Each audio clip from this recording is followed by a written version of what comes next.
Alright, welcome back to another Already?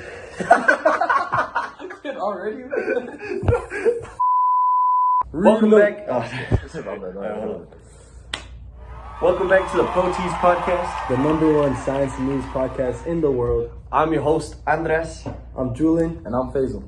And before we start answering your questions about science and learning about the Earth, I actually have to talk about something a little bit more personal. Me and my boyfriend, Ronald, 5 years, we broke up recently. I tried everything I could, but I'm happy. We're getting a question in from Mr. Walter White.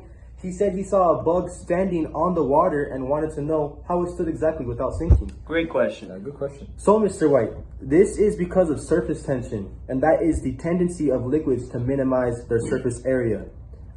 For molecules to increase surface area, they have to use energy, so that's why they usually want to keep it minimized.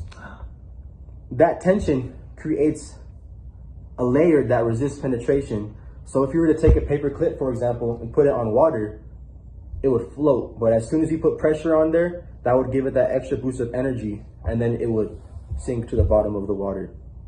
So in general, surface tension increases as the intermolecular force increases because it has that stronger bond, so it'll take more energy to break.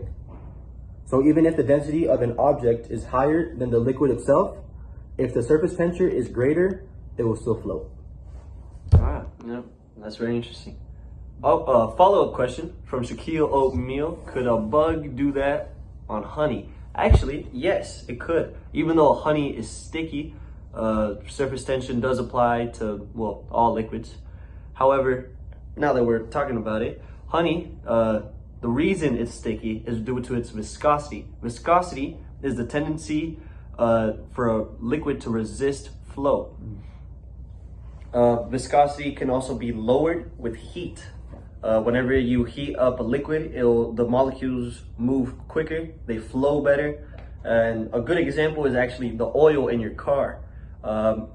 Oil is in your car meant to lubricate. However, if oil is too cold, it's gonna be too viscous. It's not gonna lubricate, it's moving too slow, not good. If it's too hot, it's too liquidy. So it's not lubricating, it's just a liquid running through the pipes. So scientists actually came up with a formula to make it, balance it out, make it a good lubricant. Going back to the honey, and me and Ronald, we planted a tree not too long ago. We had a little beehive on it. Oh, by the way, speaking of trees, I noticed a lot of people have been asking, how do they suck up water? How do the trees suck up water from the ground? Great. And the answer to that is actually capillary action. This gives the tree the ability to flow liquid up against gravity. It is a result of cohesive force and adhesive force. Cohesive force is the attraction between molecules in a liquid. Adhesive force is the attraction between molecules and the tube itself. Adhesive forces cause the liquid to spread out, whereas cohesive forces cause the liquid to stay together. This means that adhesive forces must be greater than cohesive forces to let the liquid rise up. You can see this in the meniscus of water and mercury. In water, the meniscus is concave because its adhesive force is greater, while on the other hand, in mercury, the meniscus is convex because the cohesive force is greater. Oh, that's very interesting. Hopefully we've answered all your questions. We'll see you guys back in the next episode. Proteasers out. Let's go. Me and my boyfriend Ronald, we were together for 5 years. We were, I thought he was the one, I don't really know where it went wrong. What's your password?